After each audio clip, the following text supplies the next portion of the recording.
Hi everyone, so this is with the Conversations That Matter, and today I've got Cheryl with me and we're going to be looking more into the role of dopamine and serotonin and in the gut-brain axis. So my name's Kelly, I'm a forensic psychologist and CBT therapist, and I'm Cheryl and I'm also a CBT therapist, but I'm also a specialist medical nurse, and I've worked with inflammatory bowel disease, so gut functioning and the problems with that for over 10 years now.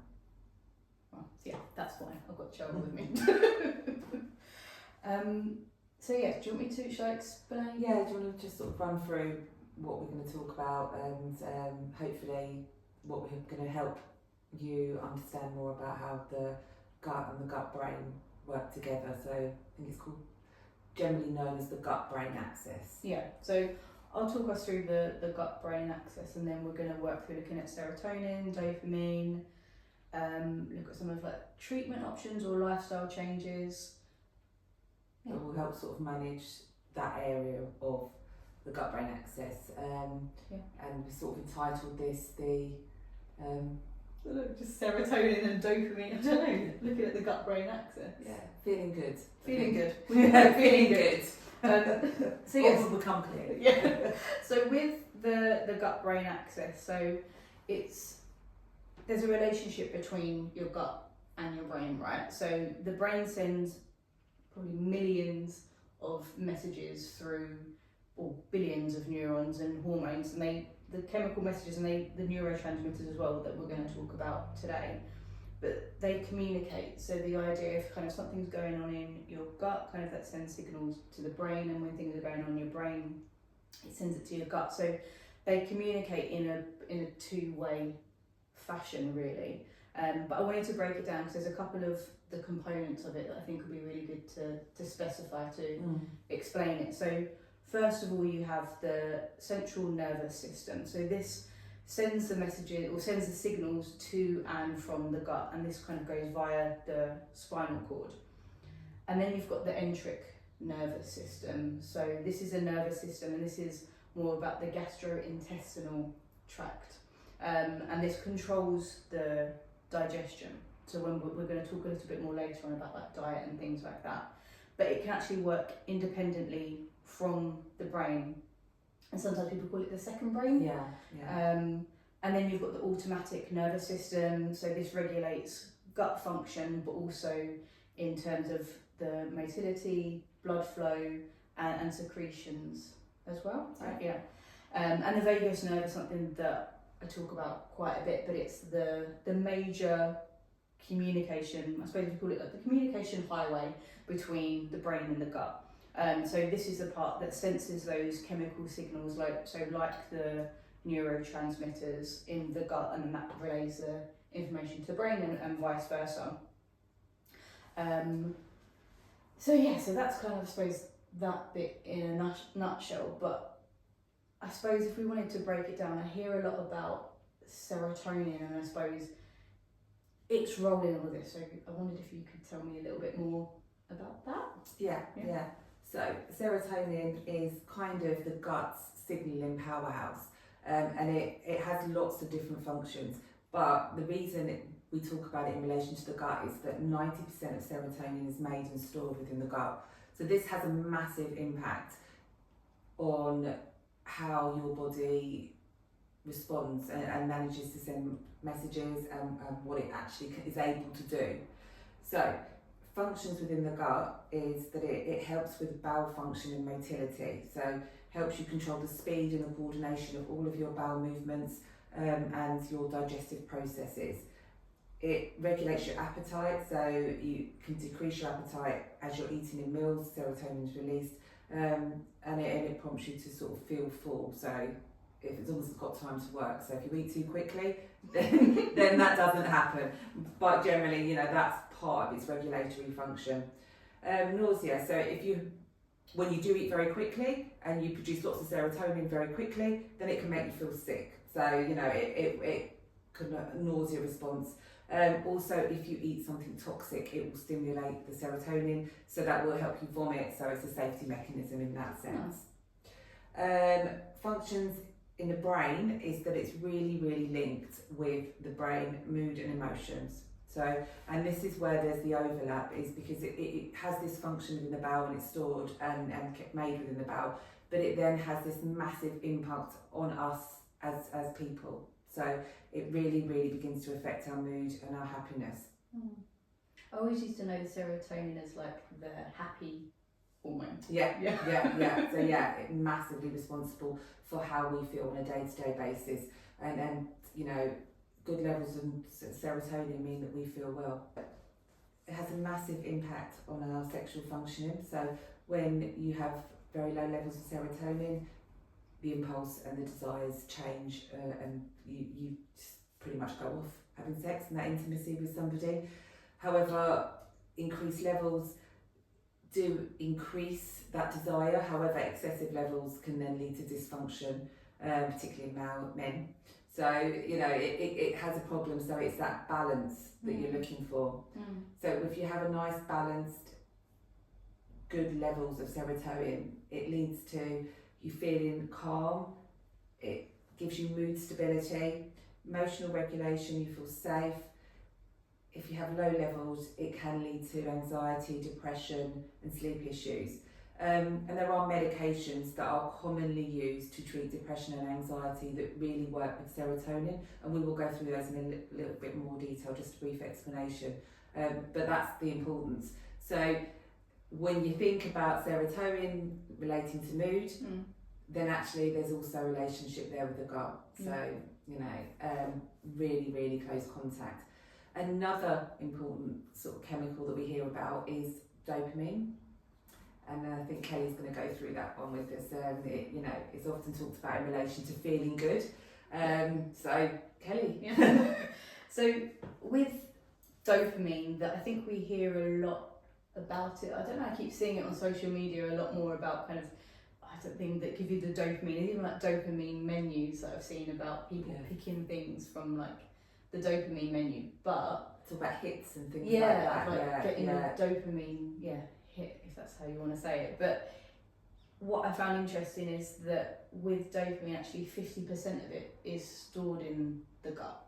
So I just kind of thought that it was more to do with the brain, but kind of when we were looking at this and kind of thinking about it, it's kind of looking at where it can be 50% of it is actually in your gut, and with that it's kind of the receptors are kind of widespread across the intestinal lining.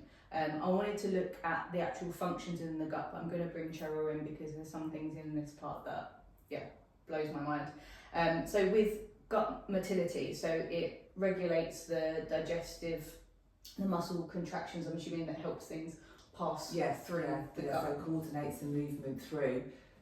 You know, if you think of your gut as a long tube, a very long tube, from mouth to anus, and actually it all sort of squishes in. So it's all squished in here, and it's all got bends and ups and downs. And actually, you can't. It's not like you put something in and it just drops through. So you do need to have these muscle spasms and coordinated muscle spasms to get this food around, up and around the bends and everything else. So as it's digested, it needs to be pushed through. Oh, cool. Thank you. And then the ion transport. So this manages the sodium and the bicarbonate flow. But then the other thing was the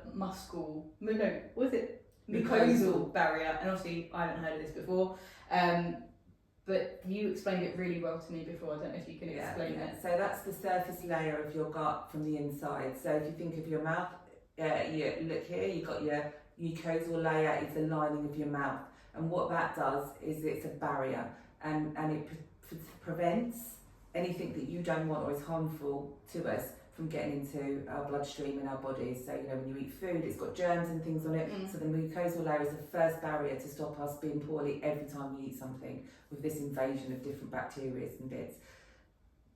You know, and it's so intelligent. You know, it isn't just a layer of skin. It actually allows good bacteria into our system. It allows germs, and it has a real function. It absorbs. So it takes a lot of coordination on a completely microscopic level to manage all of this. It's fascinating.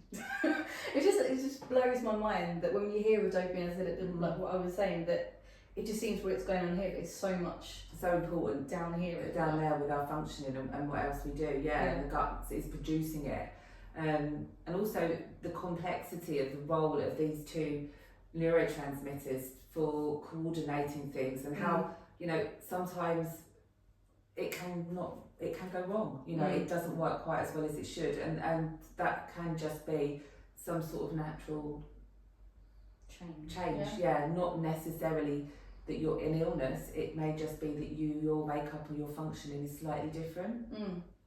Fascinating.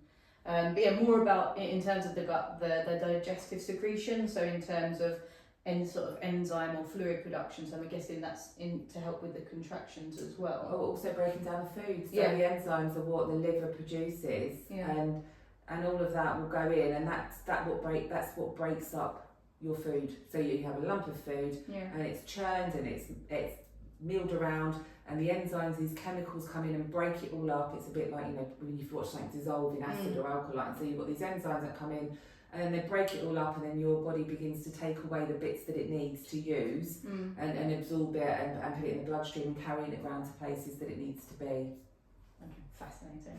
And then the gastric acid regulation, so that's about kind of reducing the acids. Obviously, as you're saying, things are broken down, but it's to stop or prevent ulcers. So what that means is that you produce acid at the right time. Okay. So you're not producing high levels of acid all the time. So even though the stomach is an acid safe environment, so the gut, the stomach lining can cope with high acidity. If it was at a high acidity all the time, it would be an issue. So what it does is when you eat or you're unwell, your acidic levels increase. And the idea is that actually it then realises when you're not eating and when that's not needed anymore. So once things have passed through the stomach, that acidity can settle down a little bit. Yeah, my mind is being blown. And then blood flow, so kind of enhancing the circulation to those gut tissues.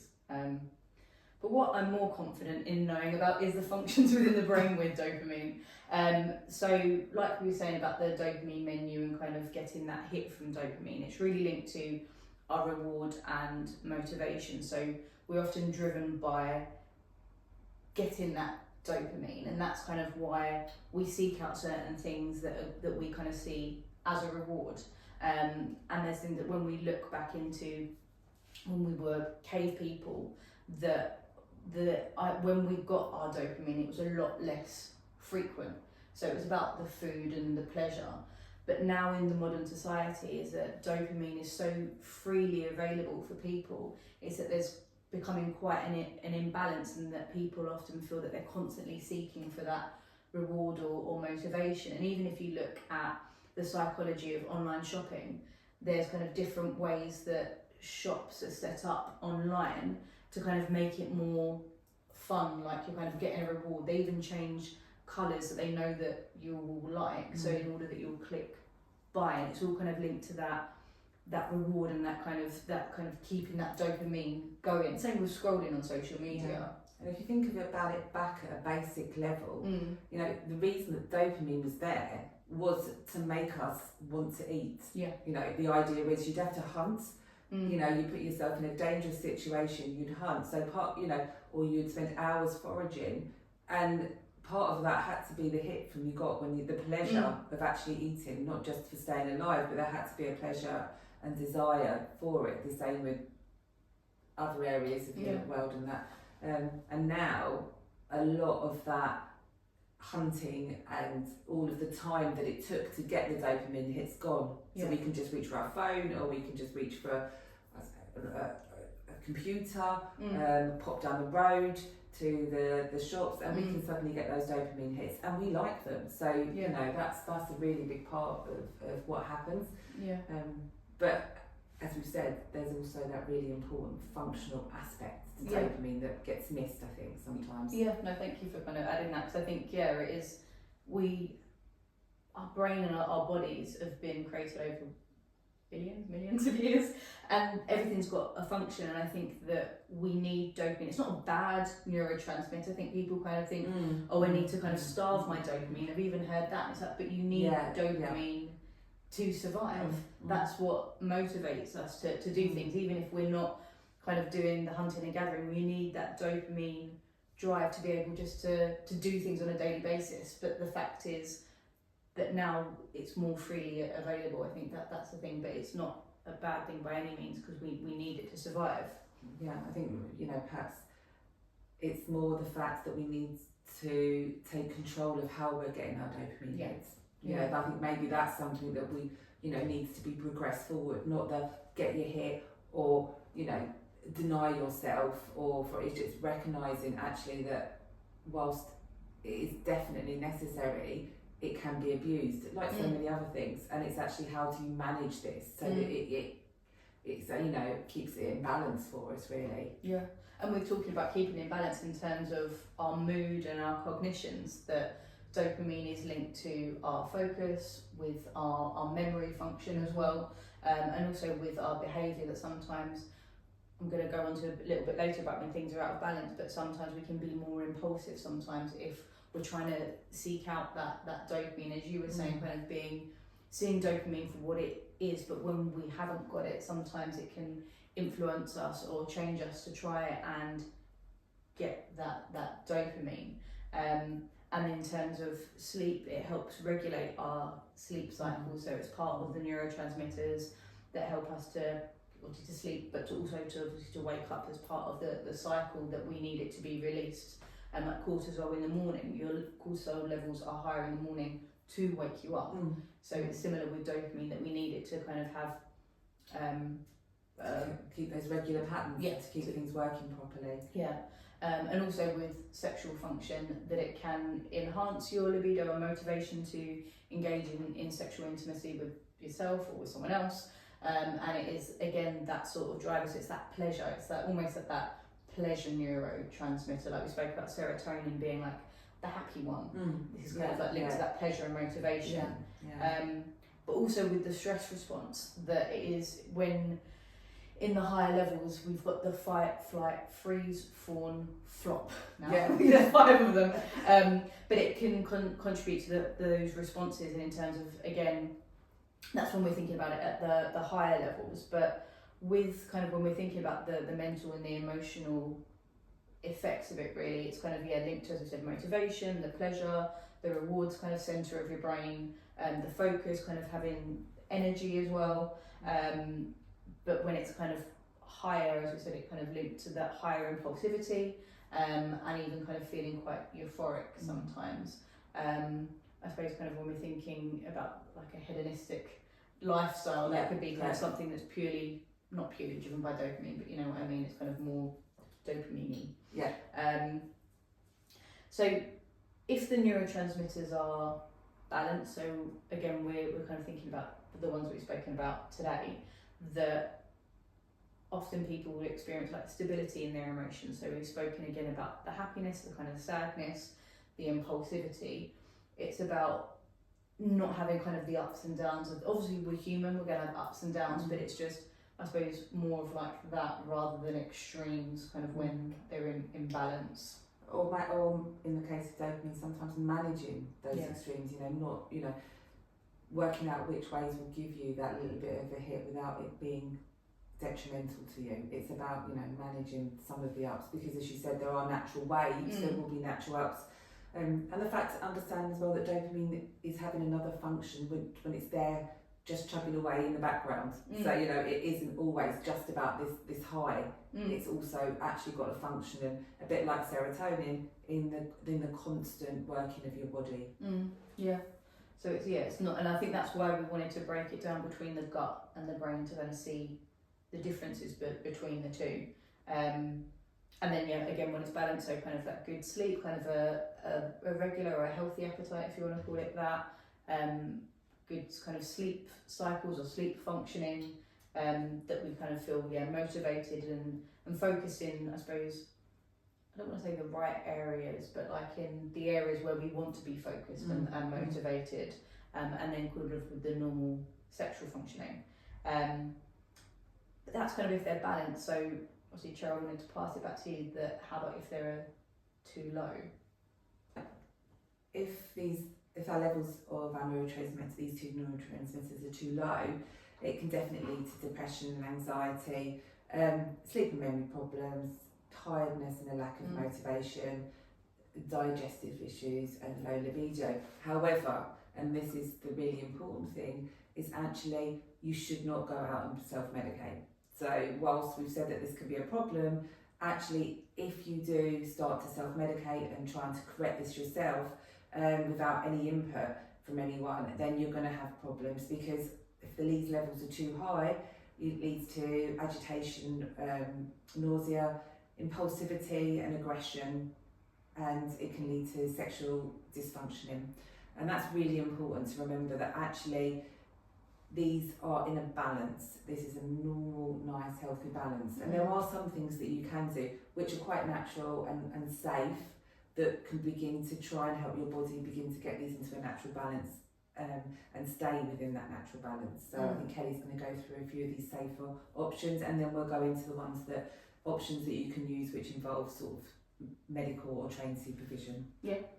So in terms of, I'll go through some of them. There's one that I want to pick your brain on. Oh yeah. So in terms of exercise, so we know kind of the benefits of exercise and however you do it, kind of getting that movement, but in terms of that it can help to boost your mood, it can kind of help to boost the neurotransmitter levels that we spoke about. I think everyone always thinks of exercise with like endorphins and things like that, but it's about that as well, when we need some sort of dopamine to kind of get the motivation sometimes to do exercise. But when I always say to people that your mood often will never change before you do an activity or an exercise, but it will often change after.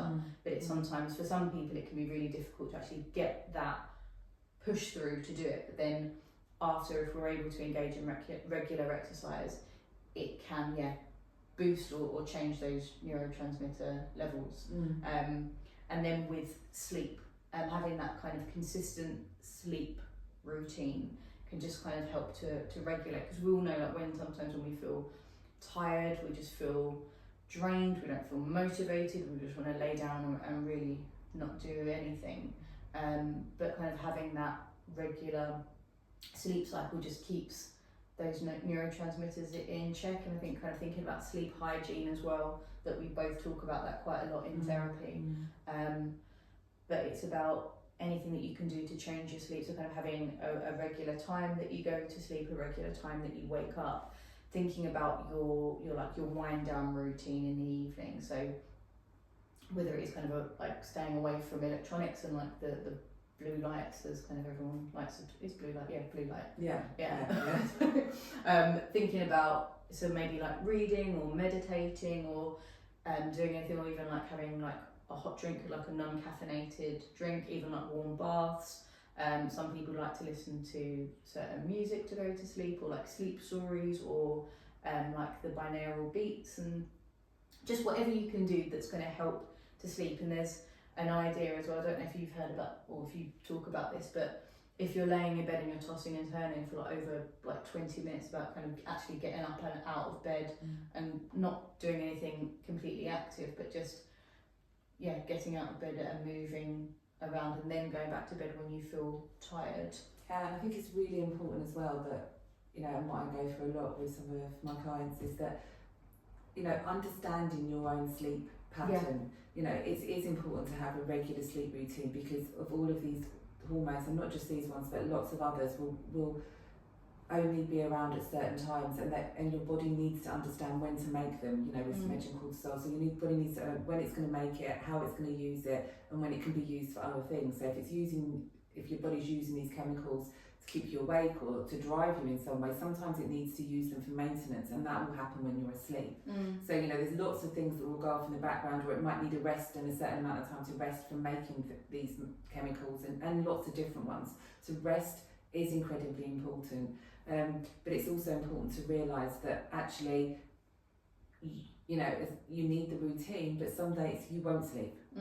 Sometimes if you've had lots of really good sleep, or if you've had lots of naps through the day, your body just doesn't need as much sleep, and it's recognising that. And it's, sometimes it is about, as you said, if it's, you know, tossing and turning in the middle of the night as you're trying to go off to sleep, maybe you're just not tired enough just then. Yeah. If you've done everything you can, then yeah, like you say, maybe it's time to read, maybe it's time to find something, but it's about understanding your routine.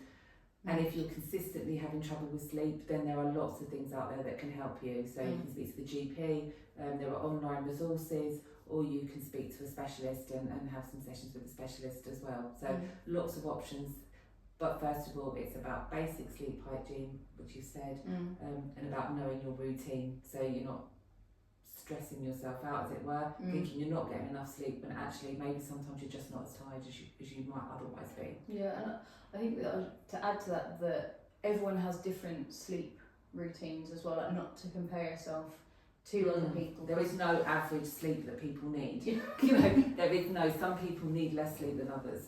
Yeah. You know, and that's just how it is. You can't have, there is no set figure that fits all. Everyone is so different, everyone's body is so different, everyone is so unique that, you know, one size does most definitely not fit all. So it is about taking a bit of time to understand what your needs are, noticing that if you've had 2-3 days of 8-9 hours sleep, maybe on the third day you won't sleep as well, or maybe, you know, you've done a lot of exercise earlier in the day and that night you will sleep longer and better because you need it. So it's understanding about things like that for yourself. Yeah, and that it changes throughout your life as well, kind of the different time periods of your life that you will need, or your body will need different levels of sleep. And that's definitely I didn't realise we could talk that much about sleep. We do nothing video on sleep. No, it is. Then in terms of another thing, just to kind of help to balance it, is just general stress management. So I mentioned about meditation related to sleep, but mindfulness, so kind of practicing being in the present moment non-judgmentally and kind of practicing. There's so many different mindfulness exercises that you can do, and I've got a whole playlist on my YouTube that will give you loads of ideas for grounding, different types of meditation, or even like mindful eating and things like that.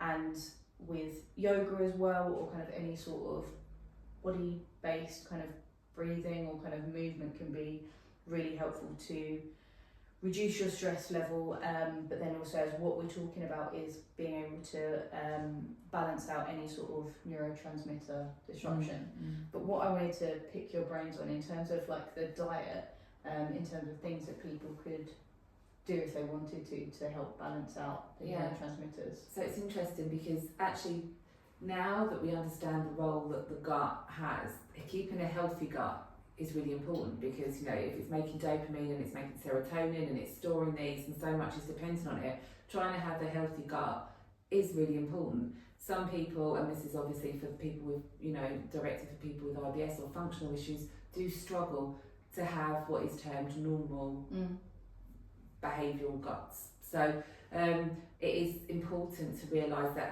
maybe there is, you know, maybe this is just part of your makeup, so, you know, it's working out how to manage it and reduce the symptoms from it as much as you can, as well as making sure your gut is as healthy as it possibly can be. So, you know, there's lots of stuff out there, but some of it is a bit pseudoscience-y, so it's really following what is the, you know, the best advice. And at the moment, the best advice for IBS and a healthy gut, dietary wise, and probably one of the first ports of call once you've looked at all of your other sort of home bits, your exercise, your other things, is a FODMAP diet. So I wouldn't say that you should do that without professional help. You should really see a dietitian for that. There are books and there are some really helpful bits out there you can follow, but if you can get a dietitian on the NHS, or if you can afford a dietitian, then that supervision is really, and support is really helpful and really useful. But a FODMAP diet, which looks at basically reducing your food group intake safely for a short period of time, and then gradually, once you've got down to a very basic level of intake of different dietary components, you then begin to reintroduce the food to try and work out what, if anything, is potentially causing your symptoms. So is there a specific trigger or something that is particularly a problem for you and adds to your symptom burden, so bloating or diarrhea, whatever that might be. So that's it. And also sort of specialist dietary advice to do with allergens and things like that. Although allergens are different from what we're looking for in FODMAP. With a FODMAP diet, you're looking for intolerances. So you'll eat them, you may have symptoms, but they're not going to be detrimentally dangerous to you. Whereas allergens are something slightly different. If you've got an allergen, it can be really quite dangerous for you. So, you know, there are two different things to be aware of. Okay. And with that, obviously we've spoken about, I suppose, the lifestyle changes, but if that isn't enough, what other things could people do? Okay, so here, you know, at that point, if we're thinking of it, we're back to our functional gut problems and our symptoms. You know, you've tried all of these things like a FODMAP diet, or you can do it out of that order if you've got lower mood and anxiety and you feel that your symptoms, you'll notice them, that actually they're relating around that more than food, because some people will notice that, you know, this seems to be much more related to the circumstances I'm in. And at that point then you need to most definitely go back, and I say go back because any sort of change in bowel habits or problems such as bloating, that should always be initially investigated by a specialist, and any sort of conditions ruled out, and that means IBD, cancers, things like that will have all been ruled out. So we're talking about how to look at this once you know you've got IBS, once you have that diagnosis, and that's really important. It's not for self-diagnosis. Change in bowel habits, rectal bleeding, things like that, all need a professional to investigate them to make sure there isn't something else going on. But once you know you've got your diagnosis of IBS, you've tried all of the lifestyle changes that we've mentioned, then actually, you know, and particularly as I said, if it's related to mood, you can see a professional, and there are medications, and these will be selective serotonin reuptake inhibitors, SSRIs, and you'll probably know the names of the medications more, so fluoxetine, sertraline, citalopram, paroxetine, things like that are medications which are used to treat anxiety and depression, and they work by, they don't give you serotonin, as I said, you know, actually doing that, but what it does is it prevents your body from reabsorbing it so that you have more available for your brain to use. So that's how they work. Then there are side effects of these medications: nausea, insomnia, sometimes sexual dysfunction, which, you know, obviously if you've had sexual issues in the past, that can be a problem. You know, you may be worried about your intimacy because it's an important part that we often don't like to talk about. And sometimes you can feel a bit emotionally dull, a little bit blunted, especially if you've been on high anxiety levels and you've learned to function at a really high stress level. Suddenly that being reduced can feel a bit numbing. Now, as we've mentioned dopamine, there are things called dopamine agonists, and they mimic the work of dopamine. However, I'm not going to do much. They aren't used for this situation, really, to be perfectly honest with you. They're used for diseases like Parkinson's disease, severe mood disorders, or restless leg syndrome. There are massive risks associated with these. Poor impulse control, which can obviously lead to gambling, and other high-risk activities, hallucinations, nausea, sleep attacks. So they're really very rarely used in psychiatry or anything like that. So I've just mentioned them because everyone's thinking, well, you said about serotonin, what about dopamine? It's like, dopamine, there is not a safe way to treat that. Okay.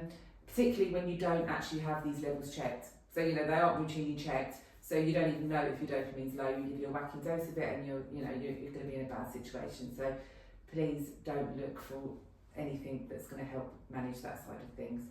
And then another sort of